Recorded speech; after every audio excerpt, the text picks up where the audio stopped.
Hey, what's up? I'm gonna tell you exactly how you can have a perfect marriage, okay? And this may work for relationships. I don't know. I've only ever tried these things in my marriage. I've never tried them in relationships, so I wouldn't know. Um, I'm gonna tell you 3 easy things that you can do to have a perfect marriage, all right? One, this is one's important. Well, they're all important, but go to bed at the same time, all the time, everywhere. If you're out of town, if you're on vacation, if you're in a hotel, if you're out doing things, if your schedules conflict with each other, make it so that you are getting in bed at the same time and going to bed together. And before you go to sleep, have a conversation, or don't, but that you cannot go to bed with any anger, resentment, or hostility, unfinished family business or unfinished relationship business, or if there's any problems, those have to be discussed and have an amicable conclusion before you go to sleep. If you do this, you'll never have anything carry into the next day, and it won't turn into the 2-3 day salty, angry, bitter, periods of a relationship, which can cause many more problems. Believe me, okay? 2, I got this one from a dude who's been married for a long time. And when he first told me this, I was like, I don't like that information. I don't want to know that. But what he said was, Chris, I learned a long time ago that if I put my wife and what she wants and thinks and says first in front of what I want, that I have a happy marriage. And when I have a happy marriage, I'm happy. Now, this dude is not some spiritual giant or some very, very, very, educated person. He's a retired fireman. He's just a regular dude. But I look at his marriage and I think that's a marriage that I wouldn't mind if I had with my wife in 25 years. So he says, always put whatever she wants first. If one day she wants you to go someplace and you want to go hang out with your friends, don't. Go do what she wants to do. And if you do that enough, she'll recognize that you're doing that, and the relationship will become more giving. And he's absolutely right. If you had a group of friends that are more important than your wife and kids, you lose. You're the problem with America. Sorry, period. I used to be one of those dudes. Even in my marriage, I was one of those dudes where my friends and what I wanted was equally as important as my marriage and my family. Now, I don't do that no more. I'm 43 years old. I don't. Please.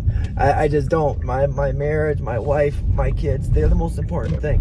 Which brings me to another caveat of this number 2, and that's your wife's opinion has got to be more important than your friends and your kids and the whole world in order for you to have a happy marriage. She'll recognize it and she'll realize it. No, your kids' opinions aren't equally as important as your wife's. That's not true, okay? It's just not true. It's just not. And then the other third very easy thing to do with having a perfect marriage is forgive. Even if the person keeps making the same mistake over and over and over and saying they'll change, keep forgiving and keep letting them know, hey, I forgive you. Keep letting them know, I still love you, I forgive you. And if the person receiving the forgiveness should sooner or later alter their behavior. If they don't, then that gets to a place where you have to have some difficult conversations or whatever. Forgive.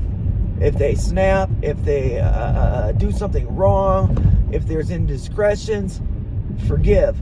And let it be known, there's nothing that this person can do that you're not willing to forgive. I used to tell people when they said, what should I do to have a healthy marriage or a healthy relationship? Now, I don't consider dating relationships, okay? I consider marriage a relationship.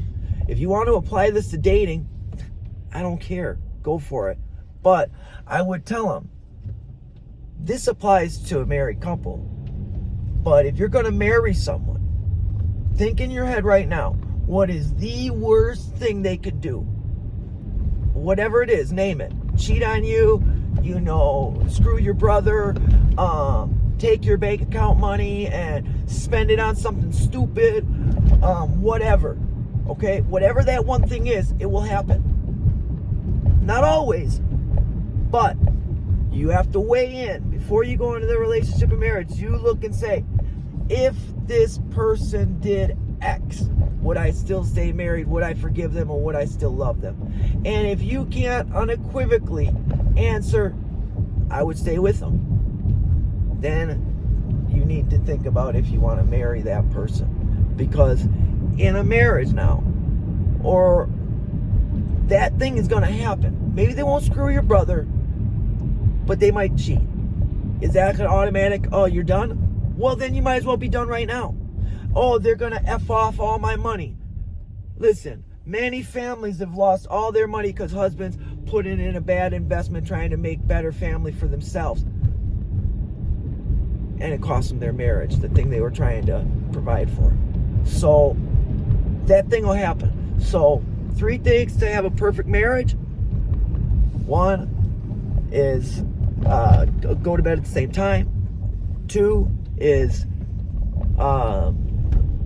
put their desires above your own. Again, not even yours is more important than theirs, okay? I mean, if you say, well, mine is equally as important, you're always going to have self-bias, and you're always going to make yours a little bit more important. So if you just say, when we have this, they pull rank, even if they don't pull rank, and you say, I'm going to let them have their way. If they love you and they're truly trying to do the right thing, they're going to see that your opinion is equally as valid. They're going to validate your opinion for you. You won't even have to validate your own opinion. See, that's good, ain't it? And then number 3 and letter C, and that is forgive, forgive, forgive. And if you do all that, those are 3 easy ways to have a perfect marriage.